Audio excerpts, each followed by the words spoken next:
ਤੁਹਾਨੂੰ ਅਸੀਂ ਲੈ ਕੇ ਚੱਲਦੇ ਹਾਂ शिमला, जिथे कि रिज मैदान के उपर प्रधानमंत्री नरेंद्र मोदी रैली कर रहे हैं। परिवर्तन रैली इस ਨਾਂ रखा गया है।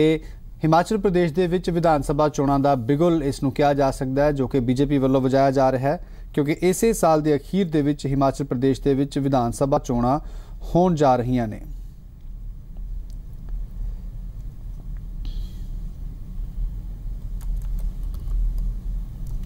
तस्वीरां नाल तुहानूं दिखा रहे हैं, ये उस रोड शो दी तस्वीरां ने जो प्रधानमंत्री ने रिज मैदान से पहुंचने तो पहला कढ़िया। ते नाल ही इस वेले जिहड़ी परिवर्तन रैली चल रही है उत्थे प्रेम कुमार धूमल जिहड़े ने वो बोल रहे हैं।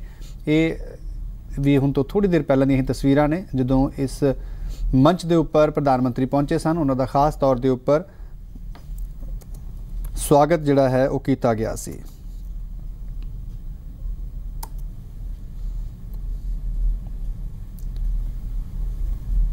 तो प्रधानमंत्री नरेंद्र मोदी अज शिमला के रिज मैदान के उपर इस वेले मौजूद ने, जिथे कि परिवर्तन रैली जारी है।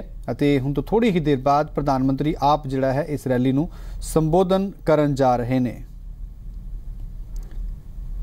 ये अपने आप दे विच काफ़ी अहम रैली है, एक तरह चोणां दा शंखनाद है भारतीय जनता पार्टी दे वल्लों यह, क्योंकि इसे साल के अखीर दे विच हिमाचल प्रदेश दे विच विधान सभा चोणां होण जा रहे हैं। ते बीजेपी नूं जिहड़ी है पूरी कोशिश उन्हां दी यही है कि सत्ता परिवर्तन जिहड़ा कीता जावे, क्योंकि इस वेले जिहड़ी मौजूदा वक्त दे विच कांग्रेस हिमाचल प्रदेश दे विच काबज़ है। ते कुछ पूरी कोशिश है भारतीय जनता पार्टी की कि इसनूं बदलिया जावे।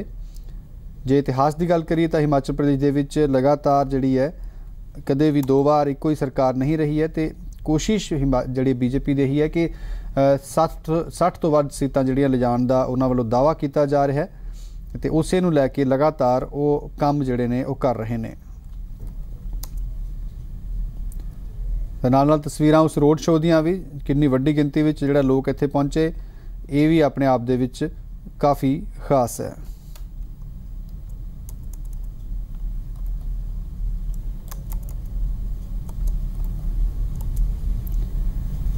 प्रधानमंत्री नरेंद्र मोदी परिवर्तन रैली जिहड़ी है वो कर रहे हैं अज हिमाचल प्रदेश दे विच।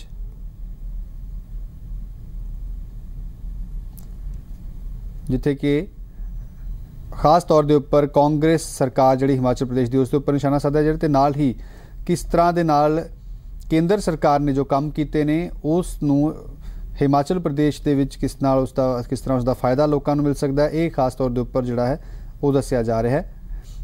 हुण तो पहला JP नड्डा ने जिहड़ा संबोधन किया सी उस दे विच भी उन्होंने सीधा हिमाचल प्रदेश के विच मौजूदा जो मुख्यमंत्री वीरभद्र सिंह ने उन्होंने उपर निशाना साधिया। उन्होंने कहा कि देवभूमि दे जिहड़े मुखी ने जो उन्होंने उपर भ्रष्टाचार के इल्जाम लगते हैं तो दुख जरूर जिहड़ा लोगों को हुंदा है। साडे पत्रकार मोहित प्रेम शर्मा साडे नाल इस वेले शिमला तो जुड़ रहे हैं इस दे उपर होर जानकारी देने के लिए। मोहित, इस वेले किस तरह की तस्वीर नज़र आ रही है? रिज मैदान जिहड़ा है वो बिल्कुल तिल रखने की भी जगह नज़र नहीं आ रही है इत्थे। बिल्कुल, देखिए ये ऐतिहासिक रिज मैदान है और यहाँ पर अब जो है बिल्कुल भी जगह नजर नहीं आ रही है, ना बल्कि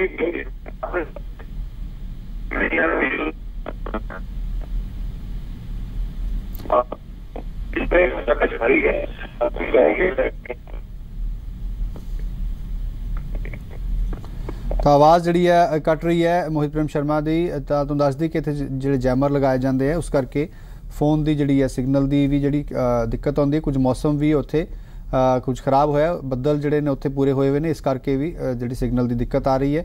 तो प्रधानमंत्री नरेंद्र मोदी मौजूद ने परिवर्तन रैली दे विच ते ये तस्वीरां मंच दियां ने जो उन्हां दा पारंपरिक तरीके नाल एक रिवायती ढंग दे नाल जो हिमाचल प्रदेश दा उस दे विच उन्हां दा स्वागत जिहड़ा है किया गया और उन्हां नूं खास तौर के उपर सन्मान जिहड़ा दिता गया हिमाचल प्रदेश के रिवायती तरीके दे नाल।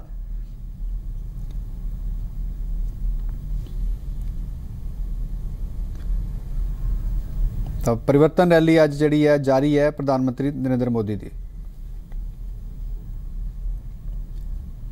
मोहित प्रेम शर्मा साडे नाल एक बार फिर तो जुड़ गए ने। मोहित, तुहाडे राहीं जानना चाहांगे मौजूदा तस्वीरां। बिल्कुल, देखिए यहाँ पर जो है खचाखच भरा हुआ है रिज मैदान अभी, और यहाँ पर जो लोग हैं वो प्रधानमंत्री को सुनने के लिए बेसब्री से उनका इंतजार कर रहे हैं कि कब प्रधानमंत्री बोलेंगे। इससे पहले जो नेता थे उन्होंने जमकर तारीफ की है केंद्र सरकार की, चाहे जेपी नड्डा की बात कर ली जाए। साथ उन्होंने यहाँ की जो सरकार है, मौजूदा सरकार वीरभद्र सिंह, और जिस तरह से हम पहले भी बताते आ रहे थे कि वो हमला जो है वो बोल सकते हैं। मोहित प्रधानमंत्री बोलना शुरू कर रहे ने की कह रहे ने प्रधानमंत्री, और सुनते हैं।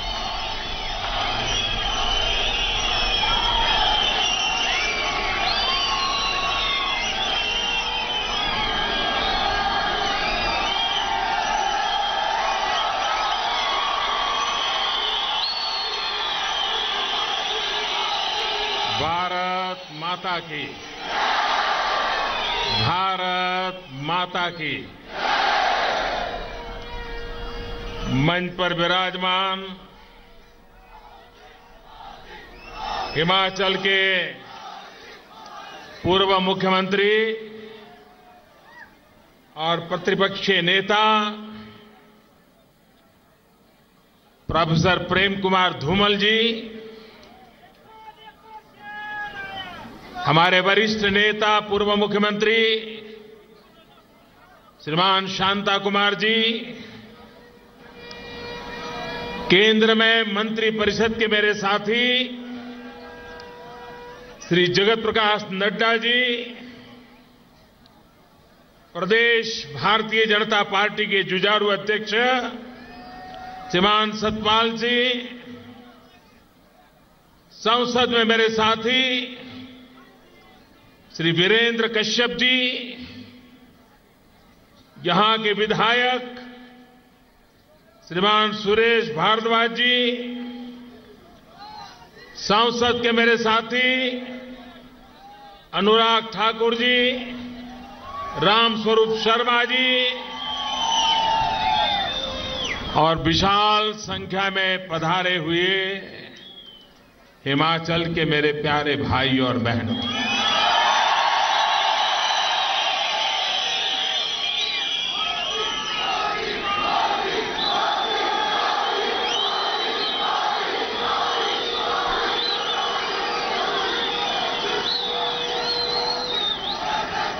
करीब 20 साल पहले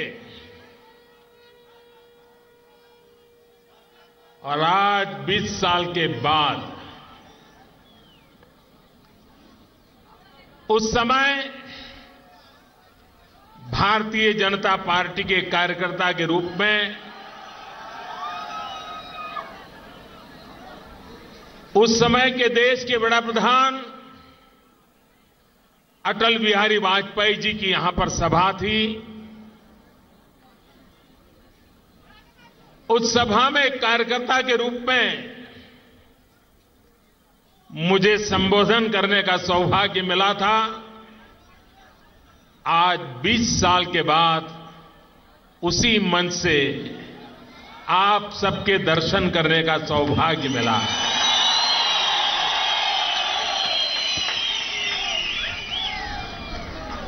दूर दूर से इतनी बड़ी तादाद में आकर के आपने मुझे आशीर्वाद दिए। मैं देवभूमि के इन सभी नागरिक भाइयों बहनों का सर झुका करके नमन करता हूं, अभिनंदन करता हूं। ये देवभूमि भी है, ये वीर भूमि भी है, ये वीर माताओं की भूमि है। ऐसी वीर माताओं जिन्होंने ऐसे वीरों को जन्म दिया है जो जान की बाजी लगा करके 125 करोड़ देशवासियों की रक्षा करने के लिए जुटे रहते हैं। मैं इन वीर माताओं को विशेष रूप से प्रणाम करता हूं। भाइयों बहनों, हिमाचल आता हूं तो ऐसा ही लगता है कि अपनों के बीच आया हूं। पुरानी यादें ताजा हो जाती है। जब मैं यहां काम करता था माल रोड पर तो पैदल ही चलना होता था और हिमाचल में दौरा करके शाम को जब कभी कभी शिमला लौट के आता था तो माल रोड पर से निकलना और इंडिया कॉफी हाउस में जाके बैठना।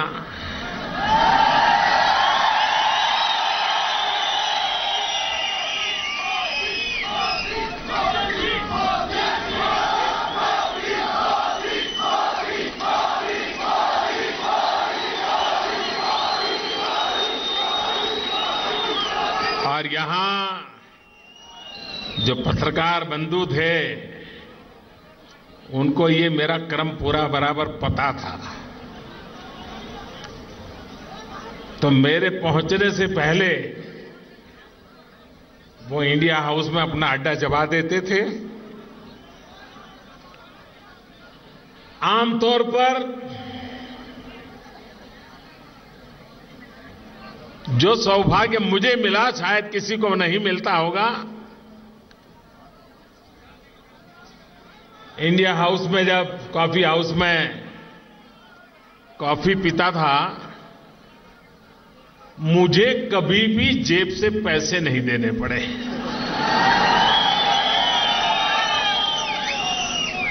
और देशवासी सुनते होंगे तो उनको हैरानी होगी, हमेशा पेमेंट ये मेरे सारे पत्रकार मित्र देते थे, चाहे हमारे खजूरिया जी हो, चाहे हमारे लोमी ब्रदर्स हो, चाहे हमारे रणदीवे जी हो।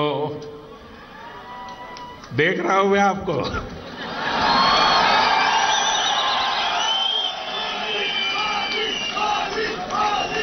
अश्विनी, श्रीकांत शर्मा,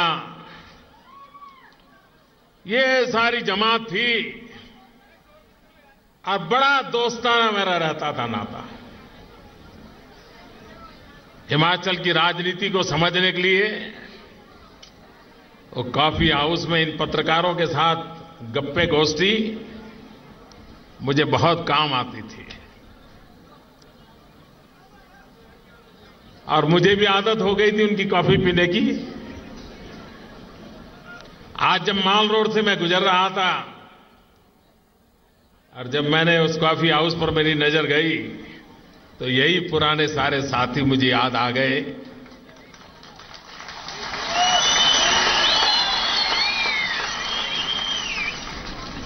हिमाचल से मुझे बहुत प्यार मिला, लेकिन बाद मेरी जिम्मेवारियां बदल गई,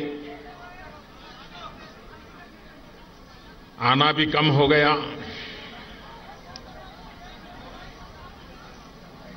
लेकिन आपने बुलाया और हम चले आए।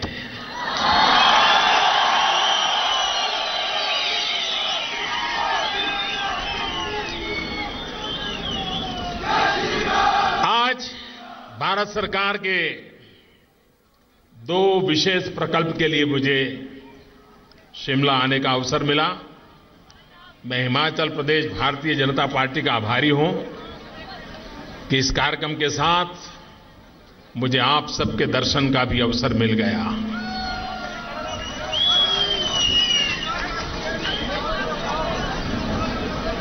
हिमाचल में टूरिज्म की संभावनाएं बहुत है। हिमाचल के नौजवानों को रोजगार के लिए टूरिज्म का विकास स्काई द लिमिट, इतनी संभावनाएं हैं। अगर सही कनेक्टिविटी मिल जाए, लोगों को आने जाने की सुविधा ठीक से मिल जाए, और इसलिए भारत सरकार ने टूरिज्म को बल देने के लिए हिमाचल में विशेष फोकस किया हुआ है। सालों से पड़े हुए रेल के प्रोजेक्ट, अब हैरान होंगे, एक रेल का प्रोजेक्ट जो ऊना से जुड़ा हुआ था 30 साल से लटका पड़ा था, फाइलें कहां थी पता नहीं था, मैंने निकाला।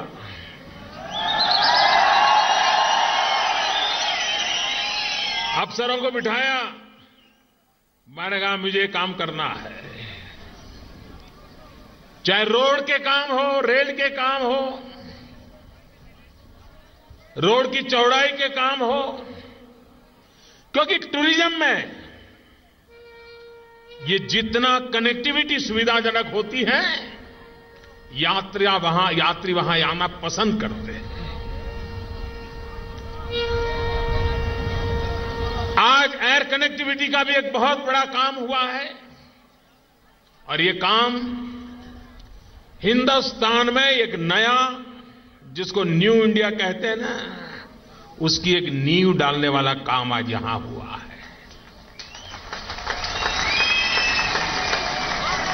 देश में दो ऐसी शक्तियां हैं जो भारत को आगे ले जाने में बहुत शक्ति का प्रदान करने वाली इकाइयां हैं। एक मध्यम वर्गीय नागरिक और दूसरे मध्यम श्रेणी के नगर। टायर 2, टायर 3 ये जो सिटी है छोटे छोटे, वे आने वाले दशक में देश के बहुत बड़े ग्रोथ इंजन बनने वाले हैं। बहुत बड़ी विकास की ताकत वहां से आने वाली है और उसको ध्यान में रखते हुए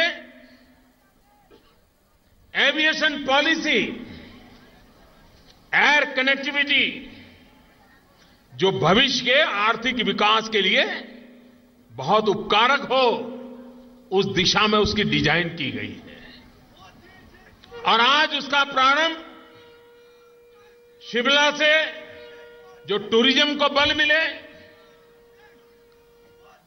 और आपने शायद यहां, जब मैं वहां बोल रहा था, शायद आपको भी यहां जो लोग यहां पहुंचे होंगे उन्होंने उसको सुना होगा। अगर हम टैक्सी किराए पर लेकर के जाते हैं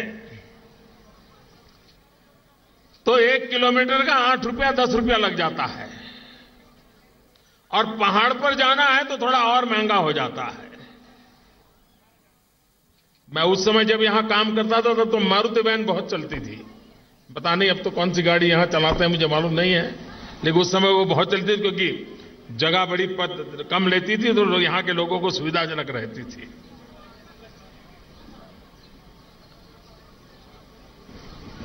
टैक्सी में किलोमीटर का 8 रुपया 10 रुपया लगता है। हमने एक ऐसी नीति लाए हैं जिसमें मध्यम वर्ग का सामान्य मानवी भी हवाई यात्रा कर सकता है।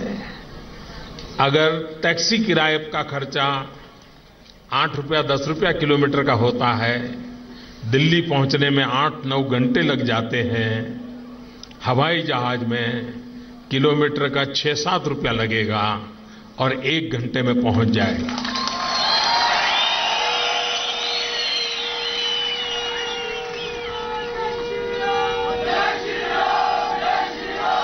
और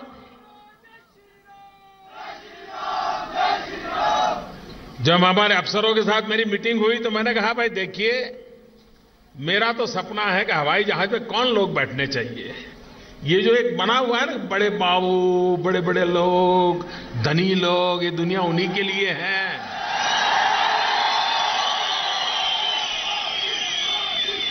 इस देश की जो सुविधाएं अमीरों को प्राप्त हैं, वो मेरे देश के गरीब को भी मिलनी चाहिए।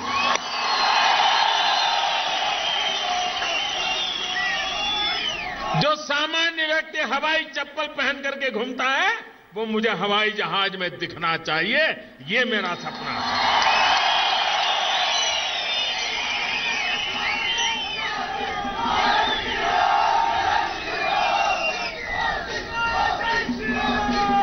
और इसलिए आने वाले दिनों में, आजादी के 70 साल में, इस देश के 70 airport, 70-75 air connectivity, commercial activity के लिए काम आ रहे हैं। इस 1 साल में 30 नए जोड़ने का इरादा लेकर के हम काम कर रहे हैं। 70 साल में 70, एक साल में 30। काम कैसे होता है, बदलाव कैसे लाया जा सकता है, वो आप भली भांति जानते हैं भाई। हिमाचल में बर्फ वर्षा होती थी तो हम गुजरात में जब रहते थे तो तुरंत ऊनी कपड़े निकालते थे कि भाई अब हिमाचल में बर्फबारी हुई है तो हवा ठंडी चलेगी, 5-6 दिन में ठंड यहां आएगी। लेकिन अब वक्त बदल चुका है भाइयों। अब उत्तर प्रदेश की हवा हिमाचल में आ रही है, उत्तराखंड की हवा हिमाचल में आ रही है, और दिल्ली की ताजा ताजा हवा भी तो आ रही है।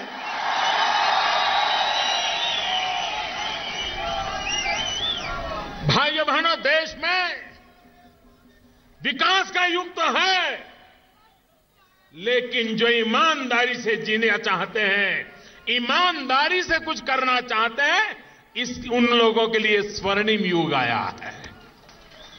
और मेरी कोशिश है कि ईमानदारी का काम बढ़े, ईमानदारों को अवसर मिले, देश ईमानदारी के ऊपर चल पड़े, इस संकल्प को लेकर के हम काम कर रहे हैं। और भाइयों बहनों, आज जो मैं ये दृश्य देख रहा हूं, दूर दूर तक जहां मेरी नजर पहुंच रही है, लोग ही लोग हैं। ये ईमानदारी के युग का संकल्प लेने वाले लोग मैं देख रहा हूं। हिमाचल में भी ईमानदारी के युग का इंतजार है हमें।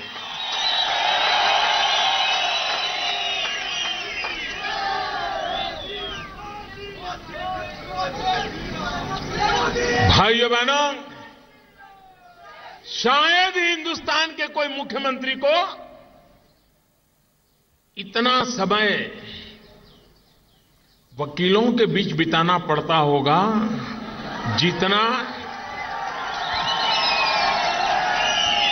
समझ गए, बड़े समझदार लोग हैं जी। इसीलिए तो मुझे हिमाचल के लोगों के प्रति इतना आदर भाव पड़ा हुआ है मेरे मन में।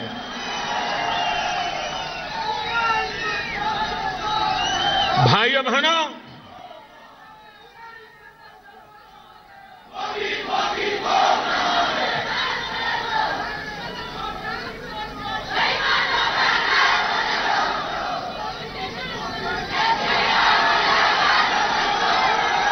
आज देश की जो युवा पीढ़ी है, देश की युवा पीढ़ी बेईमानी से कॉम्प्रोमाइज करने के लिए तैयार नहीं है। वो ईमानदारी के लिए लड़ने के लिए तैयार है। वो ईमानदारी को आगे बढ़ाने के लिए मेरे साथ कंधे से कंधा मिलाकर के चल रही है। और यही युवा शक्ति के भरोसे हम आगे बढ़ रहे हैं। भाइयों बहनों, नवंबर में दिवाली के बाद देश भर से टूरिस्ट हिमाचल में आए हुए थे और अचानक रात को टीवी पर से खबर आई,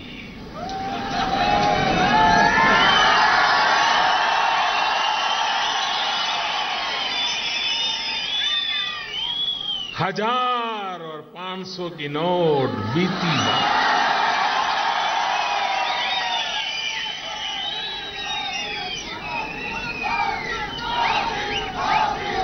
भाइयों बहनों, ये बेईमानी के खिलाफ लड़ाई का मेरा कठोर प्रहार था। उस बात को मैं आगे बढ़ा रहा हूं और आगे बढ़ाता रहूंगा।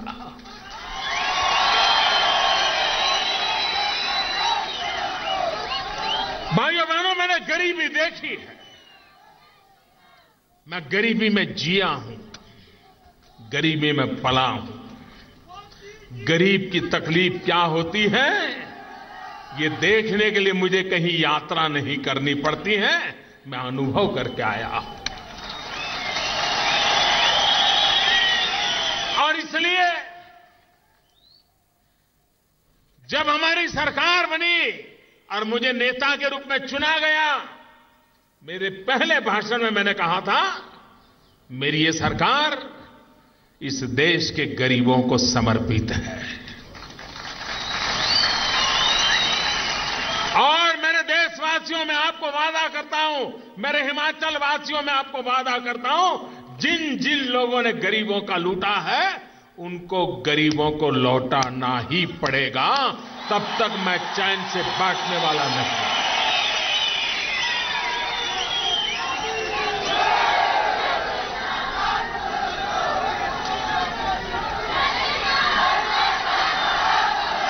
अब तक इनको कोई पूछने वाला नहीं था, इनका हिसाब मांगने वाला नहीं था। जिसको जो मर्जी पड़े वो कर रहे थे भाई। और इसलिए भाइयों बहनों, आज देश में जहां जहां लोगों को चुनाव में ईमानदारी के साथ चलने का मौका मिल रहा है, वो सारे लोग हमारे साथ चल रहे हैं भाइयों। देश ईमानदारी की ओर आगे बढ़ना चाहता है। देश का सामान्य मानवी ईमानदारी के इस युग को सहयोग करना चाहता है, उसको मदद करना चाहता है। भाइयों बहनों, आज पूरे विश्व में भारत तेज गति से आगे बढ़ने वाली अर्थव्यवस्था के रूप में उसने अपनी पहचान बनाई है। भारत को अगर गरीबी से मुक्ति पानी है, भारत को अगर बेरोजगारी से मुक्ति पानी है, भारत को अगर सामान्य से सामान्य नागरिक को अच्छी संतोषकारक जिंदगी जीने का अवसर देना है, तो देश को आर्थिक विकास किए बिना, विकास के रास्ते पर चले बिना इन समस्याओं का समाधान संभव नहीं है। और इसलिए भाइयों बहनों, आज दिल्ली में जो सरकार है, आपने हमें जो जिम्मेवारी दी है, हम पूरी कोशिश कर रहे हैं कि देश विकास की नई ऊंचाइयों को पार करे।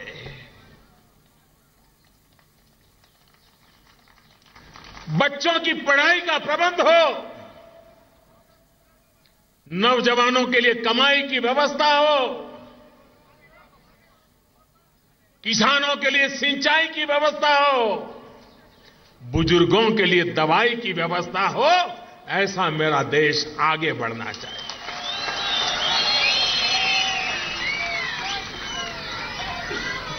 और आप जानते हो,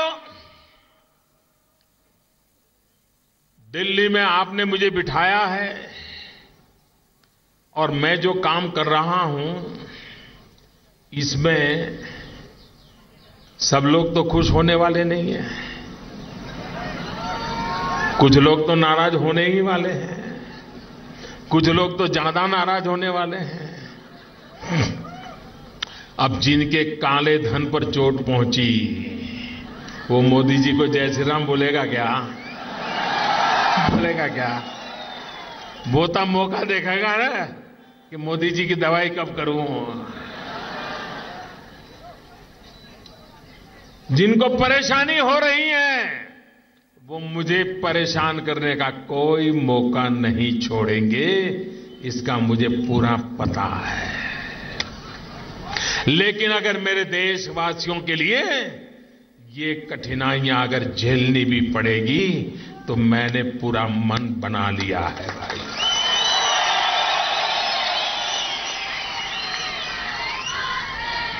अब मुझे बताइए,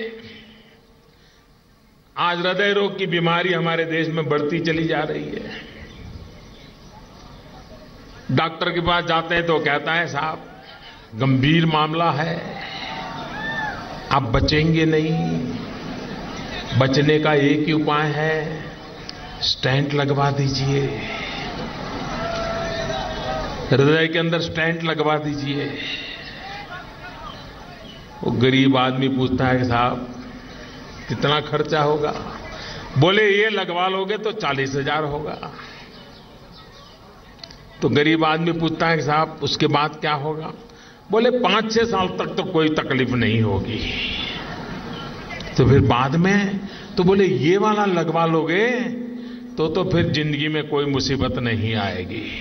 तो बोले इसका कितना खर्चा होता है? तो बोले उसका 1.5 लाख होता है। तो गरीब आदमी सोचता है 40,000 देने के बाद 6 साल में मरना है तो कुछ भी करो यार, कर्ज ले लो, कुछ भी करो, लेकिन 1.5 लाख वाला लगवा दो और बचने की कोशिश करो। मैंने जरा ये स्टैंड वालों को बुलाया। मैंने कहा भाई बताइए ये आपको बनाने में कितना खर्चा लगता है? साल भर उनके साथ माथा चप्पच्ची चलती रही मेरी। वो बाएं दाएं हो रहे थे। मैंने बारीकी से सब ढूंढना शुरू किया और भाइयों बहनों जो स्टैंड 25,000, 35,000, 40,000 में लगता था वो आज 5 या 6,000 में लगाने के लिए मैंने मजबूर कर दिया। जो 1.5 लाख में लगता था वो 22-25 हजार में लगाने के लिए मजबूर कर दिया। अब मुझे बताइए ये जिनका गया वो मुझे माफ करेंगे क्या? करेंगे क्या? तब मुझे आपकी मदद लगेगी भाइयों, तब मुझे आपकी मदद लगेगी। दवाइयां,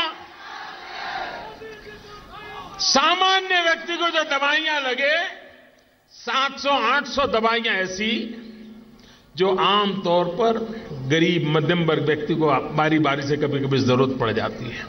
परिवार में एक आध बीमार हो जाए तो भी जरूरत पड़ जाती है। कोई दवाई की कीमत 600 रुपया, 500 रुपया, 300 रुपया। हमने दवाई वालों को बुलाया, मैंने कहा क्या रखा है भाई, ये लूट क्यों रहे हो? कुछ तो ठीक ठाक करो।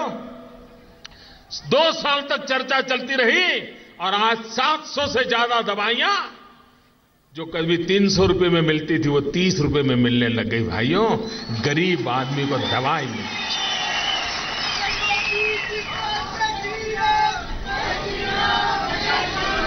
और इसलिए भाइयों बहनों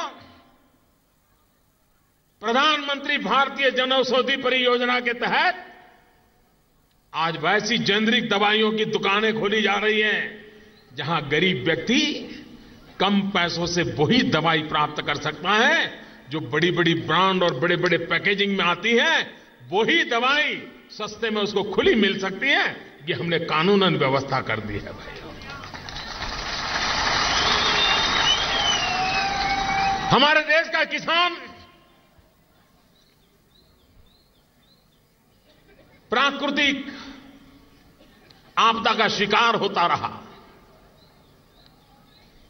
कभी वर्षा कम हो तो भी घाटे में, ज्यादा हो तो भी घाटे में, बारिश हो जाए तो भी घाटे में, न हो जाए तो भी घाटे में। ईश्वर भरोसे उसकी जिंदगी गुजरती थी। हमने प्रधानमंत्री कृषि सिंचाई योजना की,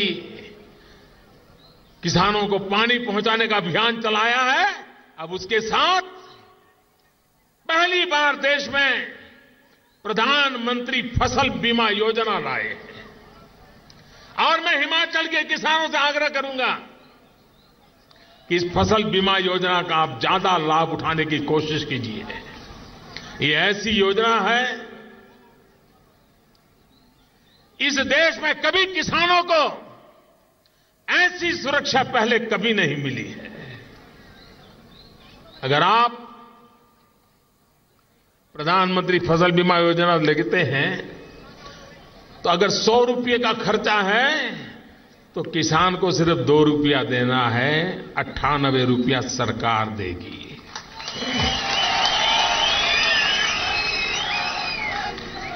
और मान लीजिए किसान ने अपना खेत तैयार कर दिया, जोतने की तैयारी कर दी और सोच रहा था बस बारिश आ जाए तो बुआई कर दूंगा, लेकिन जून में बारिश नहीं आई, जुलाई में नहीं आई, अगस्त में नहीं आई, बुआई हुई नहीं तो फसल तो हुई नहीं, फसल हुई नहीं तो बर्बाद भी नहीं हुई।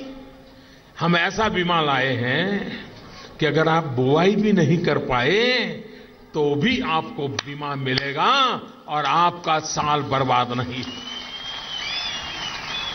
हम ऐसा बीमा लाए हैं कि फसल तैयार हो गई, अब बस मंडी में जाने को तैयार है, खेत में उसका ढेर लगा करके बैठे हैं और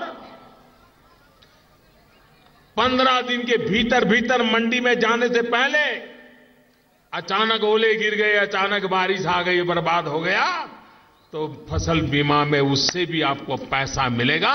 ऐसी व्यवस्था की है।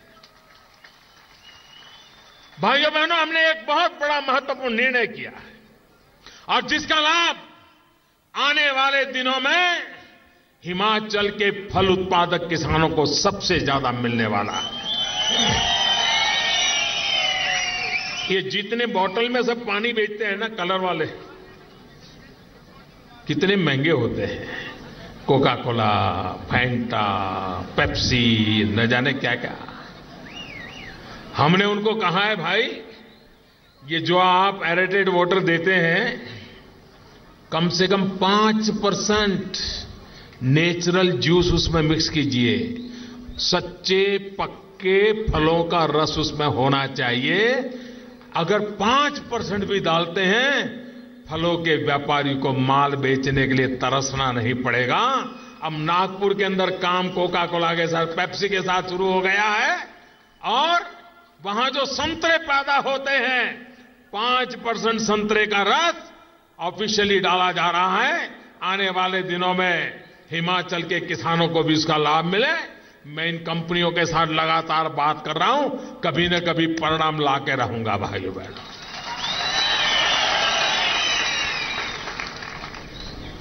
हमारी हर योजना में देश का किसान हो, युवान हो, गरीब हो, उसको अवसर कैसे मिले। प्रधानमंत्री मुद्रा योजना, जो नौजवान अपने पैरों पे खड़ा रहना चाहता है, कुछ कारोबार करना चाहता है, विदाउट एनी गारंटी, ऐसे नौजवानों को बैंकों से 50 लाख रुपए तक देने का हमने निर्णय कर लिया है। कम ब्याज से पैसे देते हैं ताकि वो अपने पैरों पर अपना कारोबार शुरू कर सके। और देश में करीब करीब 3.5 करोड़ से ज्यादा लोगों को अब तक इसका लाभ मिल चुका है। भाइयों, विकास कैसे किया जा सकता है। हमारी माताएं बहनें, मुझे बराबर याद है 2012 के चुनाव में हमारे धूमल जी एक योजना लेके आए थे, मुझे दिखाए थे उन्होंने उस समय, कि वो इलेक्ट्रिक चूल्हा दे रहे थे शायद, हैं? हाँ, इलेक्ट्रिक चूल्हा दे रहे थे और वो कह रहे थे कि लकड़ी भी नहीं, गैस है नहीं, तो लोगों को उस समय वो काफी। और मुझे याद है कि मैं एक सभा में मैंने भी लोगों को दिखाया था कि देखो हमारे धूमल जी लाने वाले हैं। भाइयों बहनों, हमारे देश में एक जमाना था, ये दिन याद रखिए। लेकिन कभी कभी क्या होता है, बुरे दिन याद नहीं रखते तो पता नहीं चलता है कि स्थिति कैसे बदल रही है। पार्लियामेंट के मेंबर को गैस के सिलेंडर की 25 कूपन मिलती थी और वो अपने इलाके में साल में एक बार 25 लोगों को, 25 परिवारों को गैस का कनेक्शन देने के लिए ऑब्लाइज करता था। और लोग भी हर दिन सुबह एमपी के घर चक्कर काटते थे, साहब इस बार एक कूपन मिल जाए, देखो ना बच्चे बड़े हो गए हैं, घर में गैस का चूल्हा लाना है। और अखबारों में आता था कि एमपी कुछ, सब तो नहीं, कुछ उस कूपन को भी काले बाजारी में बेचते थे। ऐसी चर्चा हुआ करती थी उस जमाने में। गैस का कनेक्शन लेने के लिए एमपी के घर के चक्कर काटने पड़ते थे। ये दिन देश भूला नहीं है भाइयों बहनों। आज भी स्थिति ऐसी थी, हमने फैसला किया इस देश के 5 करोड़ गरीब परिवार, और मेरे दिल में एक दर्द था जब मेरी गरीब मां लकड़ी के चूल्हे से खाना पकाती है तो एक दिन में 400 सिगारेट का धुआं उसके शरीर में जाता है। एक दिन में 400 सिगारेट जितना धुआं। खाना अगर लकड़ी के चूल्हे से पकाती है तो जाता है। उस मां की तबीयत का हाल क्या होगा, क्या स्थिति बनेगी उस मां की। और बच्चे जो घर में छोटे छोटे खेलते हैं, मां खाना पकाती है, बच्चे रोते हैं, धुआं उनके शरीर में जाता है। उन बच्चों का भाग्य क्या होगा, आप इसकी कल्पना कर सकते हैं। और तब मन में ठान ली थी, क्योंकि मैंने भी तो देखा था, गरीब मां का बेटा हूं मैं, कि मां कैसे चूल्हा जला करके खाना पकाती थी और आंख में से आंसू बहते चले जाते थे। वो दृश्य बचपन का याद है। और तब जाकर के हमने तय किया कि हम गरीब परिवारों को गैस का कनेक्शन देंगे। 3 साल में भाइयों बहनों 5 करोड़ परिवारों तक पहुंचने का मेरा इरादा है। और मुझे खुशी है, इस योजना को अभी तो 11 महीने हुए हैं और करीब करीब 1.5 करोड़ परिवारों में गैस का चूल्हा पहुंच गया। भाइयों, गैस का सिलेंडर पहुंच गया। कहने का तात्पर्य यह है कि देश के सामान्य मैन को एम्पावर करना है। नोटबंदी हुई है, उसके बाद देश की युवा पीढ़ी आपने देखा होगा, वो जेब में पैसे रखते ही नहीं है, वो अपना मोबाइल फोन से ही पैसे लेन देन करते रहते हैं। धीरे धीरे औरों को भी आदत लगने लगी है। और मैं हिमाचल को कहना चाहूंगा, जितना जल्दी आप डिजिटल करेंसी की ओर चले जाएंगे, टूरिज्म के लिए सबसे बड़ी सुविधा का वो कारोबार होगा। आपको आदत डालनी चाहिए। भीम ऐप बनाई है, मोबाइल फोन से आप मोबाइल फोन को ही अपना बैंक बना सकते हैं। अपना पूरा कारोबार मोबाइल से खरीद भी कर सकते हैं, लेन देन कर सकते हैं। पूरे हिमाचल में ये टूरिज्म का क्षेत्र है। अगर व्यापारियों भीम ऐप से पैसा लेना देना शुरू करें, टूरिस्ट भीम ऐप से पैसा लेना देना शुरू कर दे, मैं समझता हूं टूरिस्टों के लिए इसकी बड़ी सुविधा नहीं हो सकती। हर व्यापारी दुकान पे बोर्ड लगा दें कि हम भीम ऐप से पैसे लेते देते हैं। आप देखिए, टूरिस्ट आकर्षित हो जाएगा, यहां के लोग भी उस कारोबार से आकर्षित हो जाएंगे।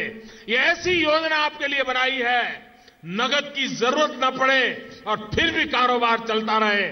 ऑटो वाला भी उपयोग कर रहा है, टैक्सी वाला भी उपयोग कर रहा है, चने ममरे बेचने वाला, सब्जी बेचने वाला भी आज भीम ऐप से पैसा के लेन देन करने लगा है।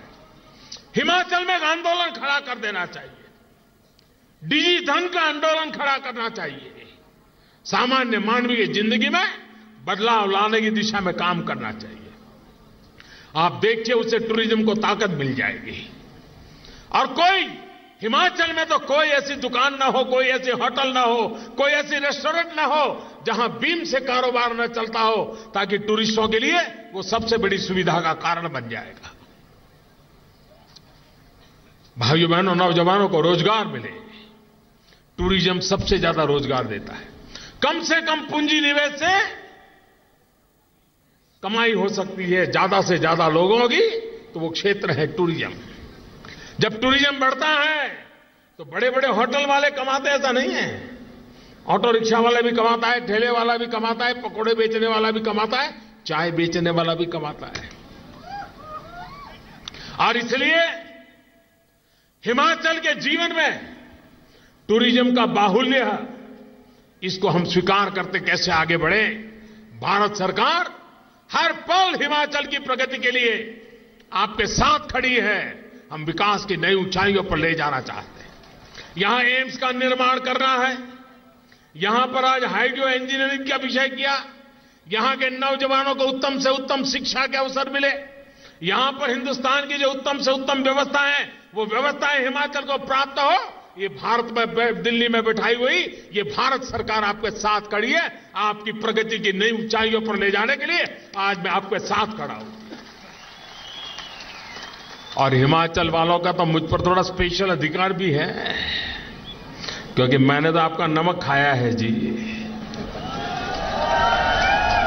अब फायदा उठाना आपके हाथ में है जी, फायदा उठाना आपके हाथ में।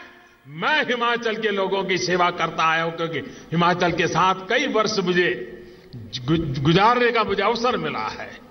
यहां की ताकत से मैं भली भांति परिचित हूं, यहां की समस्याओं से भली भांति परिचित हूं। जब हमने 1 रैंक 1 पेंशन किया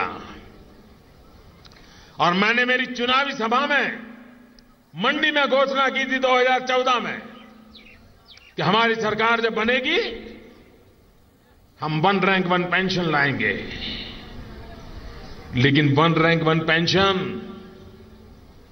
40 साल से लटका हुआ सवाल, लेकिन इतनी सरकारें गई, किसी ने अध्ययन तक नहीं किया था कि 1 रैंक 1 पेंशन क्या होता है, कैसे लागू होता है, कितना खर्च हो, कोई हिसाब नहीं था। यानी मजाकिया विषय बना के रखा था। एक सरकार तो ऐसी गई पिछली, उसने 500 करोड़ बोल दिया था। जब मैंने काम शुरू किया तो मैं हैरान था, ये मामला 15,000 करोड़ पहुंचा। 15,000 करोड़ भारत के खजाने से एकदम 15,000 करोड़ निकालना मुश्किल था।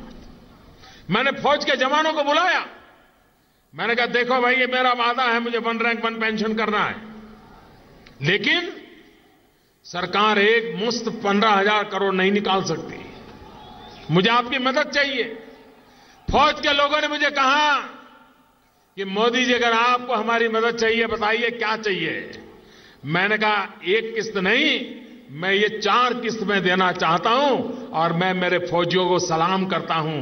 1 मिनट उन्होंने लगाया नहीं, उन्होंने स्वीकार कर दिया। अब तक 2 या 3 किस्त पहुंच गई हैं, आखिरी किस्त भी पहुंचने वाली है। उनके खाते में पैसे जमा हो गए भाई। एक ऐसी सरकार जब निर्णय करती है तो आखिरी इंसान तक उसको पहुंचाने के लिए लागू करती है, बारीक से बारीक चीजों को देखती है। भाइयों बहनों, आज जब हिमाचल की धरती पर आप सबसे इतनी बड़ी विशाल संख्या में आपके दर्शन करने का, आपके आशीर्वाद प्राप्त करने का सौभाग्य मिला है, मैं हिमाचल को निमंत्रण देता हूं, आइए इस ईमानदारी के युग में मेरे साथ चलिए। आइए बेईमान बेईमानी, बेईमान व्यवस्था, बेईमान सोच, उसको विदाई करने का ये संकल्प लेकर के आज यहां से चले। इसी एक अपेक्षा के साथ दोनों हाथ ऊपर करके मेरे साथ बोलिए, भारत माता की।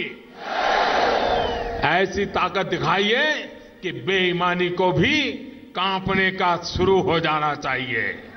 भारत माता की, भारत माता की, भारत माता की। बहुत बहुत धन्यवाद जी। मोदी को जय श्री राम।